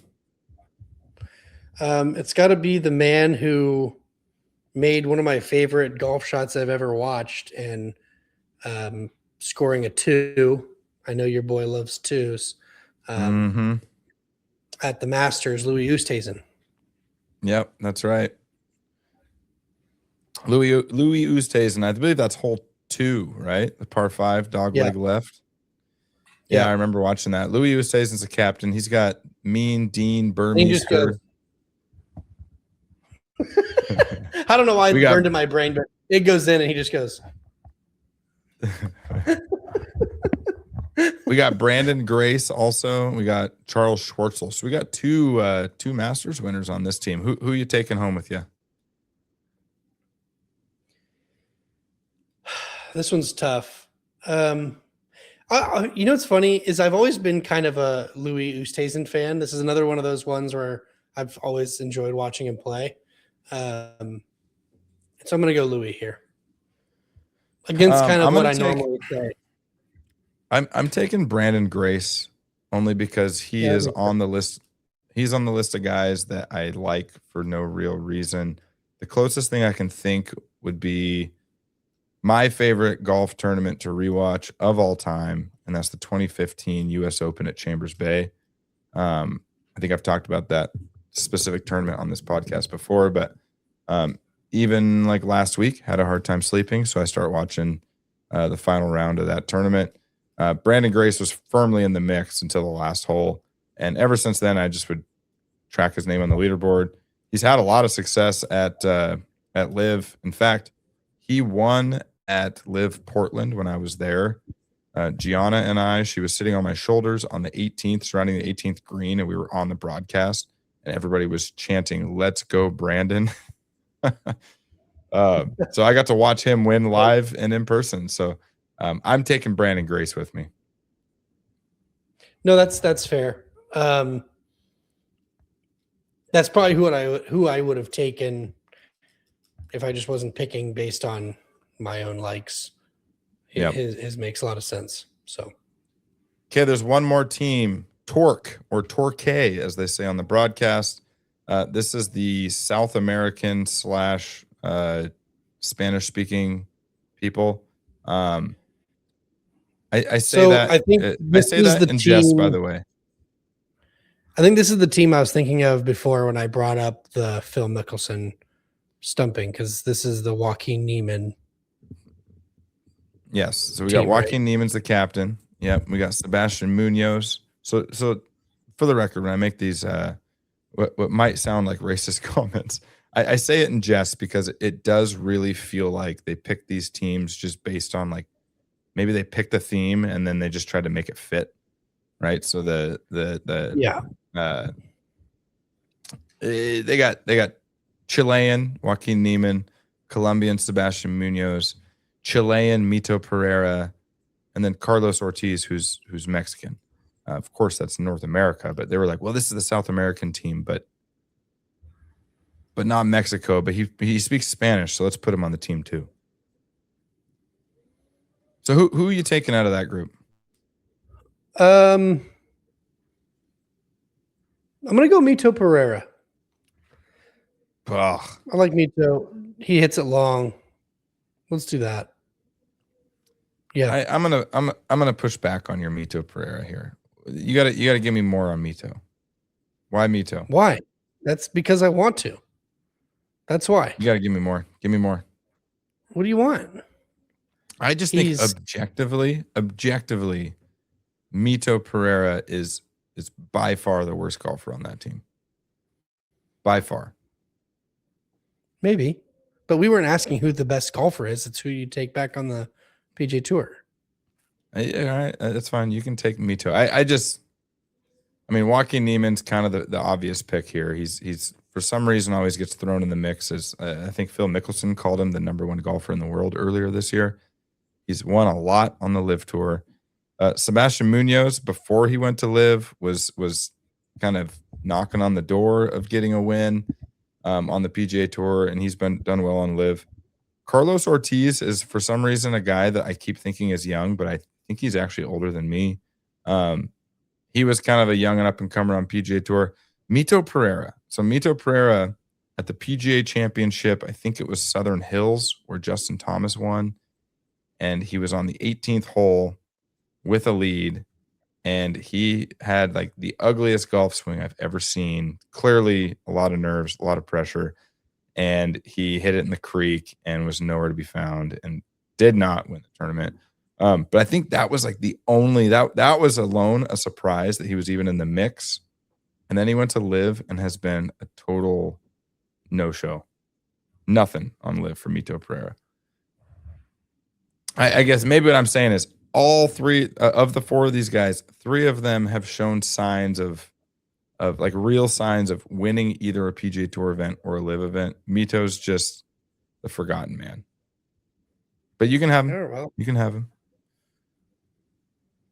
Okay, just for fun, I'm gonna just quickly go through. Well, one, I want you to tell me if you can name one of the two, as LIV calls them, wild cards, meaning they play in the events, they're just not on a team. You should know one of them. Tony Kim. Anthony Kim. He is one of the wild card players. I didn't know this till now, but we have Chiapo Lee is also a wild card. I don't know that I've ever seen that name before. He might be new. And then we've got a short list of reserve players here. We've got John Catlin, reserve players. So this is if somebody gets hurt or they have to withdraw, they throw them in for the rest of the tournament. So we got John Catlin, Minkyu Kim, Luis Massivo, Wade Ormsby, Max Rotliff, Ollie Schneiderjans, who I'll talk about, and then with Young Han Song. Do you know who Ollie Schneiderjans is? Do they make him wear a hat now, or is he still hatless? His picture here is still hatless. So I remember a specific golf shot from Ollie Schneiderjans. I couldn't tell you the year. I'm going to guess 2016 maybe. And he was on the 18th at Eastlake. And he hit this 2-iron stinger that was like the prettiest golf shot I've ever seen. I stinking loved it. And he was on the record numerous times talking about how he doesn't like wearing hats, so he's not getting a hat sponsor. He doesn't care if he's losing money on sponsorship dollars. So he's a reserve player, Ollie Schneiderjans. Ollie Schneiderjans for me kind of represents one of the first names I, as I started watching golf, more than just being a Tiger Woods fan, where I was like, oh, who's the up and coming people? Ollie Schneiderjans, we could probably date when I started watching golf differently by when he came up, because he was kind of the guy, the next thing that was going to make a splash on the PGA Tour. And he just never really was he a did it. USAM guy too? A what guy? Sorry. Was he a USAM winner too? He won amateur tournaments. I don't know which. I don't know. Do the Google. Yeah, I don't remember. But same as you, like when I first started watching, becoming a fan of golf, he was that guy on everybody's list of kind of the guy to keep an eye out on. It doesn't look like he did win a USAM, but for whatever reason, he always stuck out to me growing up watching him. In fact, I'm going to see if I can find his punch shot.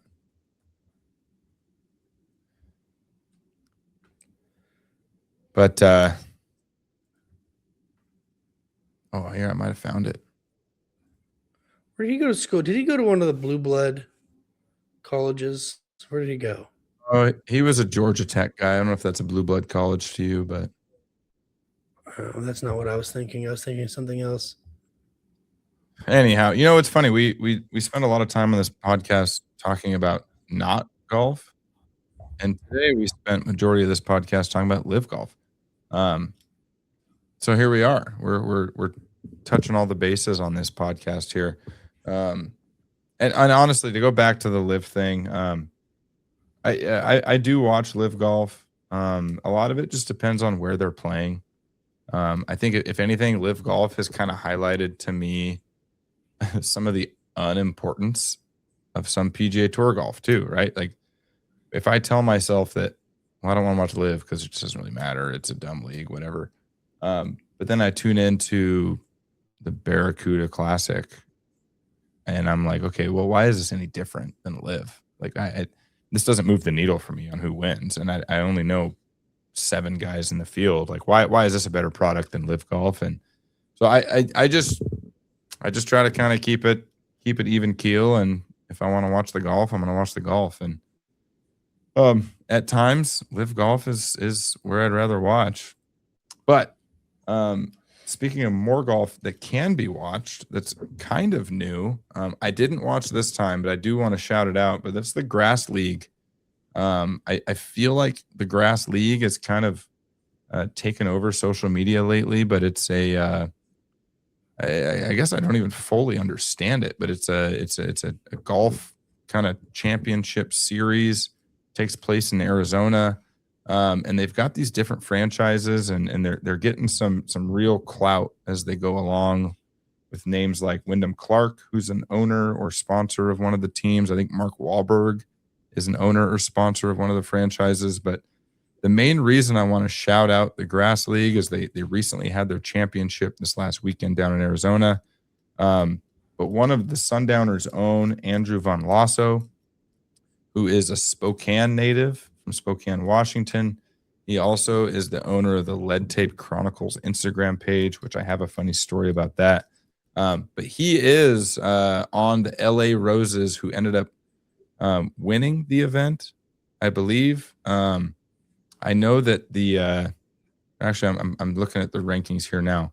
So this was the season-long championship. So their team did not win the season-long championship, but members of the LA Roses did win the tournament.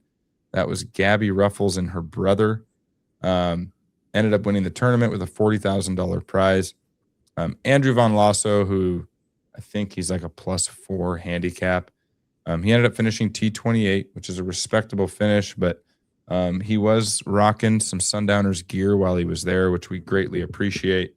And before we talk about the actual event, I do want to give AVL, Andrew Von Lasso, a shout out. He's the guy who produces all of our merchandise when we do our tournaments. So he makes our shirts, he makes our hats, the stuff that we give out at all of our tournaments. Really great guy, really great golfer. He also won our most recent Fall Classic. I think they won by, 7 strokes, 5 strokes. Wasn't even close. Hold out twice from about 80 yards at Wine Valley, but it's always fun to support some Sundowners, and he supported us in a big way by representing Sundowners at the Grass League. Love it. Yeah, I'll admit, I already told you I don't know a ton about the Grass League, but what they're doing, I think it's really cool. The events that they do, they're at par 3 courses. They do them at night. They have it all lit up. They do. They have some big name musicians playing like a kind of concert style on the nights of the events. It looks like they're sponsored by Golf Now. A lot of big sponsors, and they're giving out cash prizes for the winners. It's televised on CBS. It's kind of cool what they're doing, and quite frankly, I don't even know where they came from. It just seemed to pop up out of nowhere. It's awesome. I in some ways I want to try to replicate what they're doing with the Sundowners in some way. I don't know. Like, what are your thoughts on the Grass League? From what I've watched of it, I've enjoyed it. I mean, it's just something a little bit different. The PGA Tour owns major stroke play events, right? I think that there's so much other types of golf that people enjoy playing, and quite frankly, probably play more often than just straight up stroke play events. I mean, if we're going out with our buddies, I mean, how often are we playing just a stroke play event if there's 3 of us or 4 of us? Right? We're playing match play, we're playing skins, we're playing sixes, we're playing some sort of alternate, variant. If there's 4 of us, we're probably playing a 2-man best ball match play. Like there's something else that we're doing. And so I think competing against the PGA Tour, who's well established doing stroke play events, I mean, you might get people if you're playing cool courses, but I think if you're going to break in and do something special, you have to be doing something different. And so I think what the Grass League is doing is they're playing under the lights. The camera work and the mic'd up guys. It's very intimate. So yeah, it's cool. It's fun. I like it. Picasso, Yeah, I mean, like it. It's just cool. I mean, they have different teams, so they have like a team standings through all the tournaments they play. And I'm just looking at their players page on their website, and it looks like they have some sort of contract system here. They got, below each name, they've got they're rostered through whichever year, right? So these guys are obviously signing some sort of contract. It looks like AVL is rostered through 2025, so I'm hoping he re-ups his contract so we can see more of his golf game. But they got, like I mentioned, Gabby Ruffles. She's big. I think she was a big college golfer. That's just a familiar name in the name of women's golf. They got Drew Stoltz, who is a co-host of one of Matt's favorite podcasts. Paige Spiranek is a supporter. I don't know if she's a investor or what she is, but she's kind of a poster child for this thing. Brad Dahlke. I'm going through any other names here.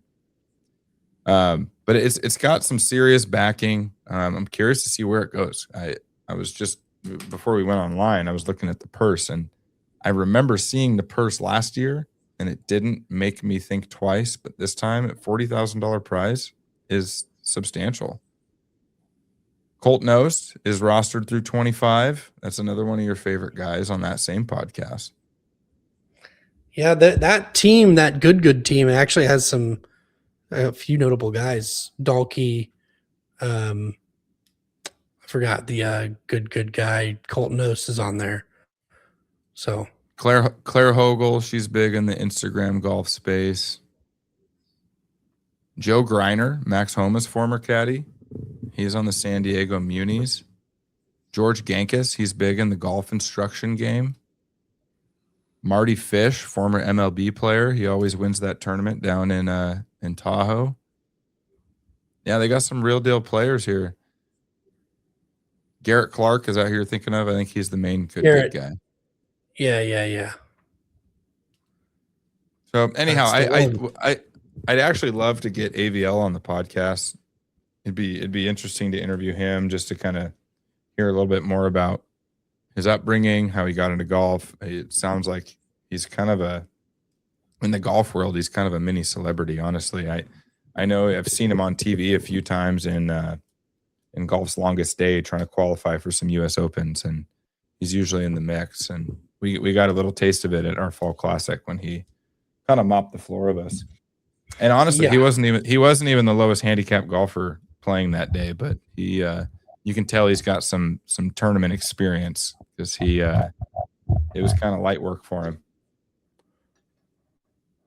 But anyway, I just want to give a firm shout out to Andrew Von Lasso. My lead tape chronicles story. You and I know this, but I'm a big lead tape guy. Always have been in golf. My putter is completely covered in lead tape.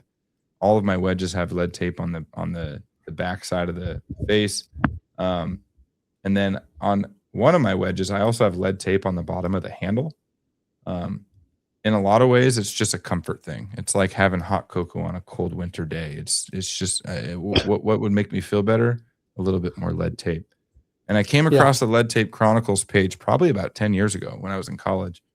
And I followed it. And the page just, it just highlights lead tape in the modern golf game, but also there'll be a picture of like Gary Player in a tournament 30 years ago, and there's a little picture and it shows he has lead tape on his driver or something, and then one day I saw that their story was being played at Indian Canyon in Spokane. And so I sent a message. I go, hey, that's where I play every day.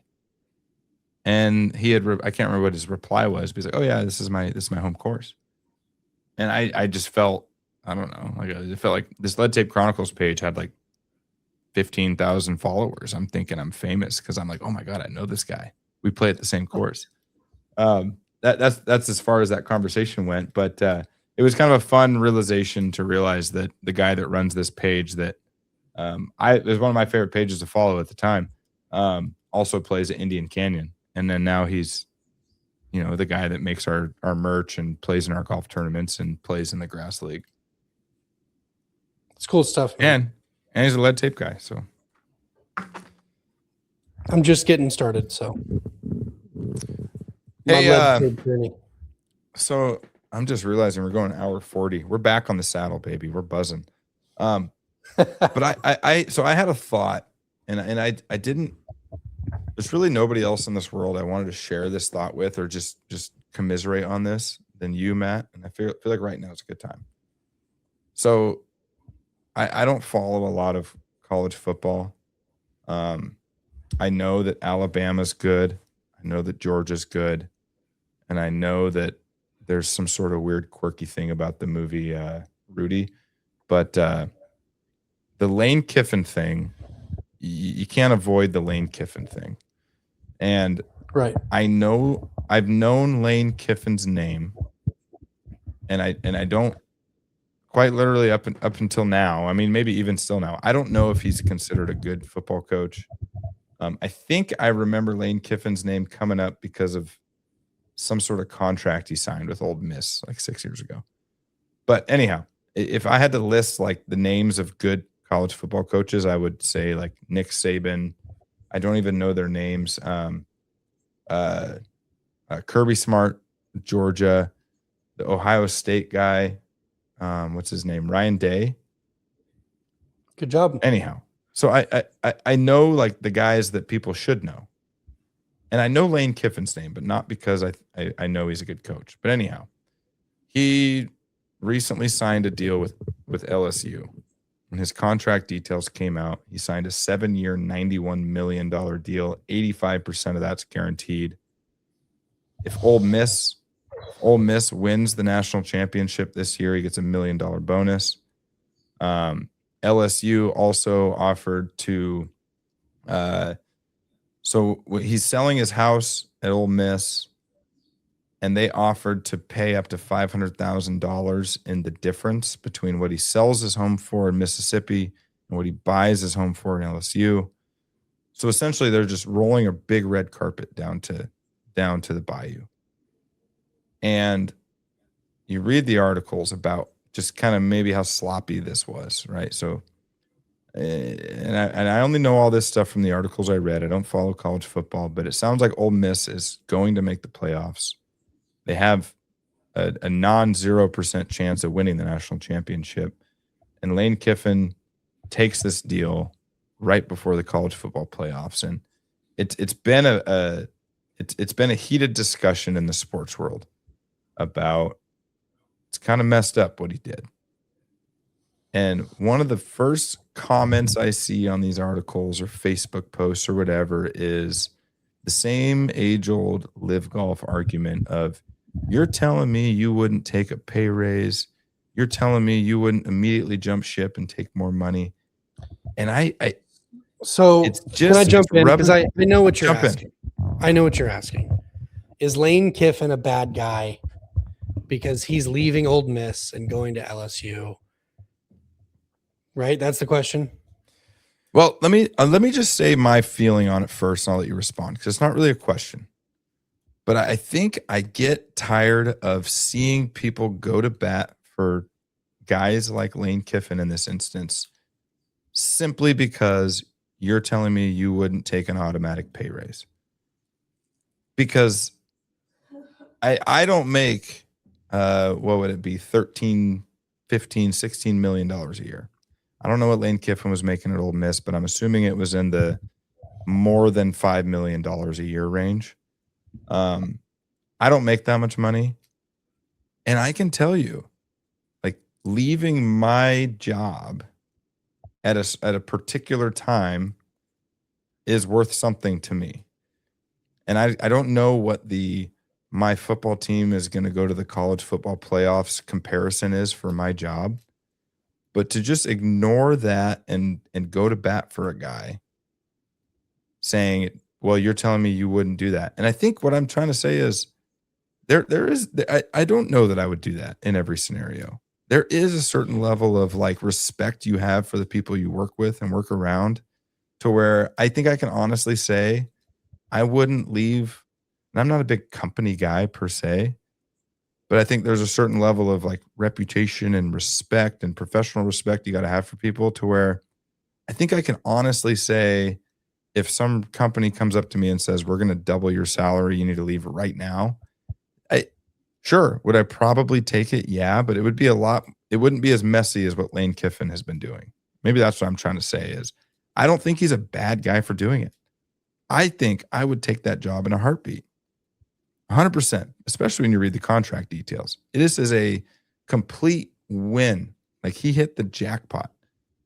Lane Kiffin did. But to go to bat for the guy based on kind of how sloppy it was when he transitioned, feels a little silly to me. I think that there's some information that is being left out here, and I don't think it's your fault. The college football season is over. The college football season is over. And this is an unfortunate reality of how college football playoffs and the bowl games work. So the bowl games are outside of the college football season, okay? The college football season is the games you schedule for your in-conference and a couple out-of-conference games. That's your season. So anything outside of that is outside of the season. And so negotiations for everybody, for transfer portals, for coaches' season contracts. So technically Lane Kiffin coached through the end of his season. But the way we handle things now, and we have this big long playoff, best case scenario, right? Ole Miss has 4 games left on the calendar. That's best case scenario. And everybody knows that that's the reality. And so is it unfortunate? Yes. But this is the schedule that everybody is playing with. And the other piece for Lane specifically is he's at Ole Miss, it's a better than most organization. Their funding is better than most college, universities fielding a football team. But there's a couple tiers above Ole Miss when it comes to funding, especially now that we're talking about NIL availability, and LSU is in a tier above. Ole Miss is kind of in, the borderline B, A tier, and LSU is the borderline A, S tier when it comes to funding. And so Lane Kiffin not only took a bigger pay cut, but he's going, look, I have another way to recruit players, and that's to pay them. And LSU's ability to pay players is significantly higher than what Ole Miss's is. And so he's looking at a situation where he's just going to flatly have more tools in his tool belt to win football games. And he is a very good football coach, and he's earned his ability to be recruited by LSU to be their head football coach. So I hear all the complaints, and I hear the people grousing about it. And as a Buckeye fan, we're being affected by it. Our greatest recruiter of the last 8 years just left. He's gone. He's our play caller. He's gone. So it happens, and that's just the and not only did my guy leave, he announced it on National Signing Day. So sick. But so it sucks. But if you're a college football fan, you're going to be grumpy if it happens to your team or your guy leaves. but at the same time, it's just kind of the nature of the business. And in my opinion, this is one of those ones where it's like the ESPNs and the Foxes are going to say what they can to get clicks. But in my opinion, this is a nothing burger. Lane Kiffin, man, I make it a habit of defending guys that have like questionable histories. Lane Kiffin, sure do. Lane Kiffin kind of has a questionable background. Tennessee Volunteer fans are not friendly towards Lane Kiffin. He kind of bailed on them as well. But when you're a guy that is flying up the ranks in their the echelon of coaching, it's going to happen, right? Especially today, it's going to happen. I think the Coach Signettis are going to be pretty unique, but you're always going to have a guy like Lane Kiffin who is going to have a good season at whatever school he's at, and the first opportunity he has to move to that next tier school, they're going to leave. So if you're Coastal Carolina and have a great season, your coach is going to leave. If you're Baylor, it just goes on. I don't want this to be Lane Kiffin's a bad guy necessarily. I know that Lane Kiffin has a certain reputation, and I how do you look at that contract and not take it? So I don't think this is I'm not even talking about the contract.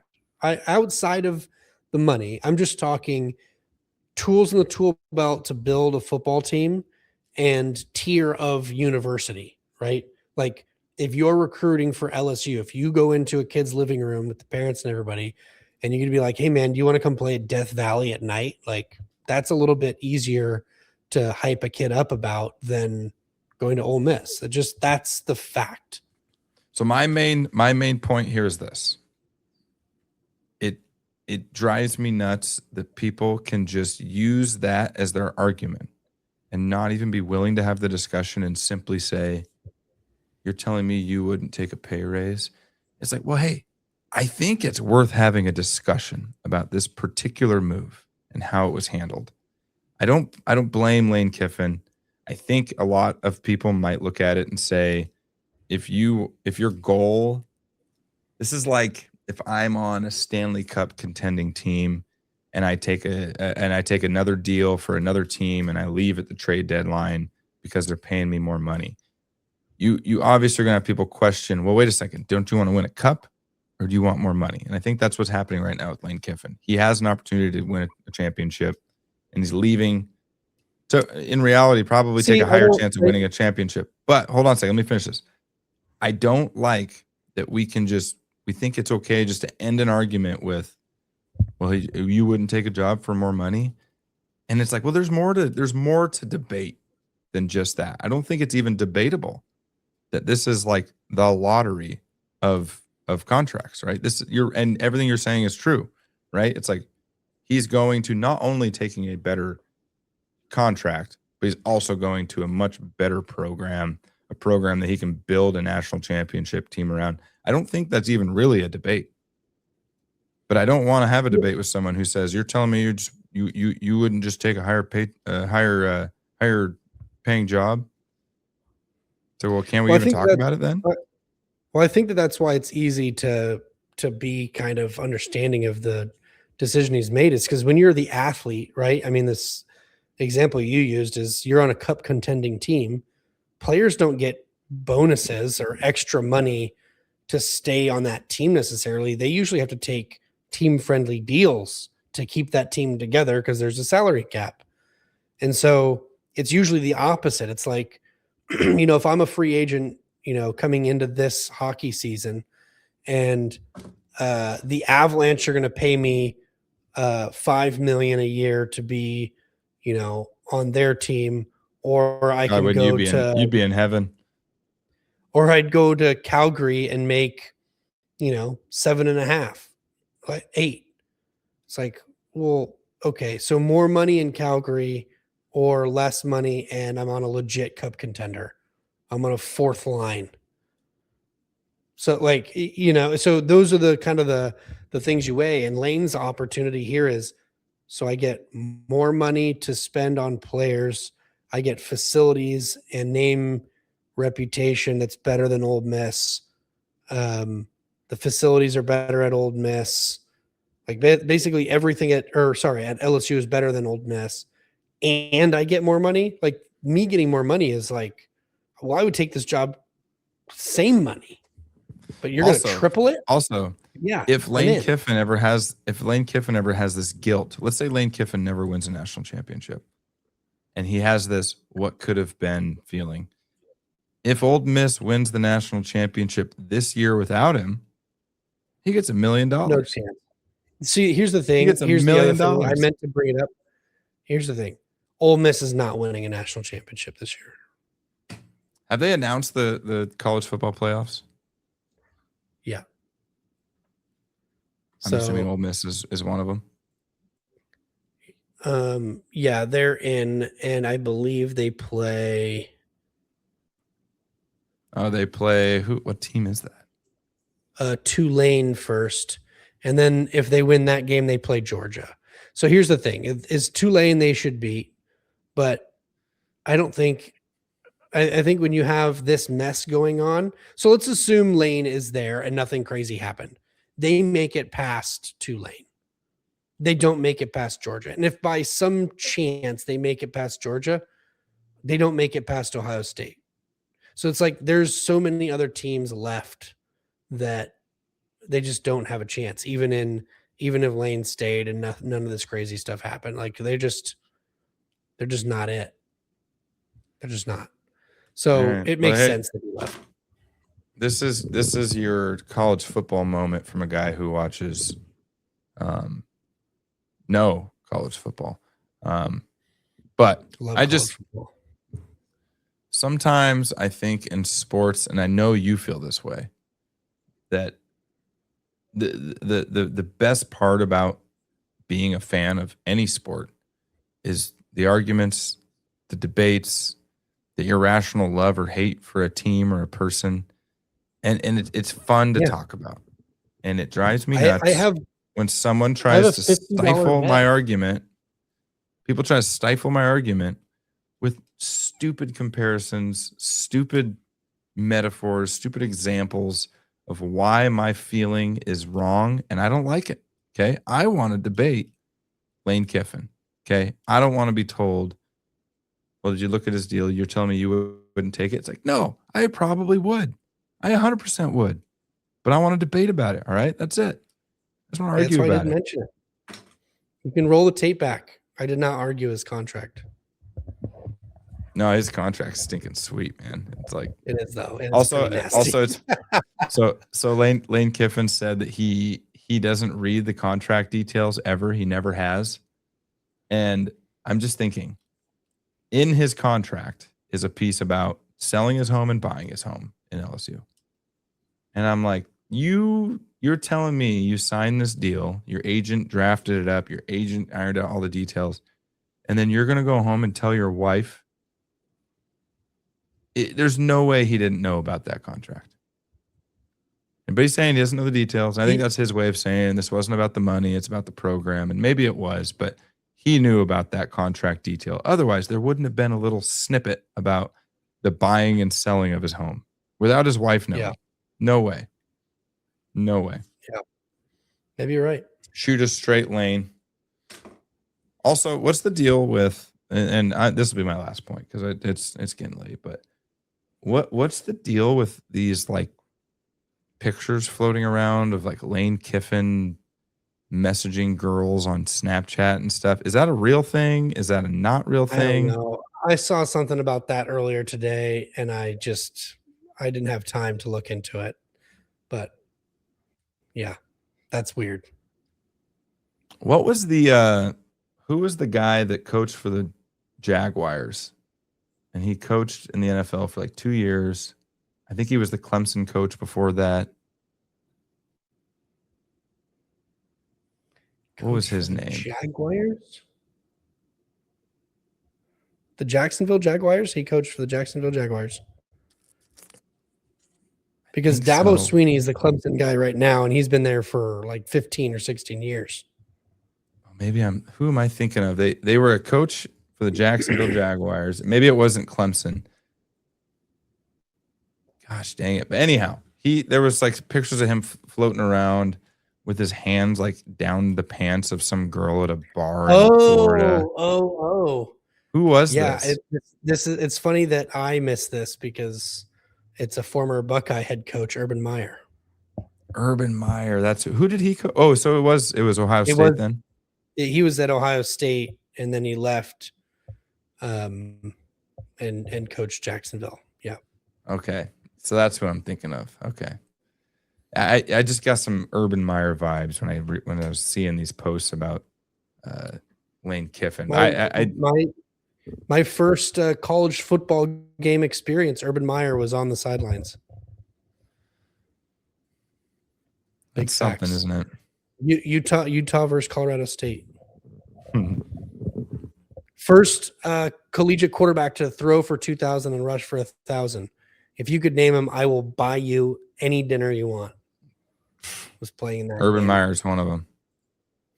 Urban Meyer was the coach, but it was against him. It was a Bradley Van Pelt. Yeah, I never would have guessed that. Yeah, BVP baby. All right, buddy. Well, hey, I think we're coming up on 2 hours. We've had some short episodes for the last few weeks. It's kind of nice to have a long one. But I think we ought to wrap it up. We'll let's take a quick look at some of the schedules that we have coming up. For the DP World my Tour, battery, just a heads up, my battery's at like 6%. Perfect. So we have just enough time to wrap up. So on the DP World Tour, we have the Alfred Dunhill Championship. This is happening at the Royal Johannesburg Club East Course in South Africa. PGA Tour, I don't know that we have anything on the PGA Tour. We have the Grant Thornton Invitational. That's not a PGA Tour event, is it? That sounds like a Champions Tour, maybe. I don't know. I don't know that we have anything on the PGA Tour schedule until next year. Of course, the Tournament of Champions was canceled at Kapalua because of the water issues they're having over there. So I think the next PGA Tour event's not till January 15th. That's the Sony Open, also in Hawaii. So I think it might be a quiet week for us, but we will be recording again on Monday and every Monday after that. So we will we'll talk next week. All right, man. All right. See ya. Adios.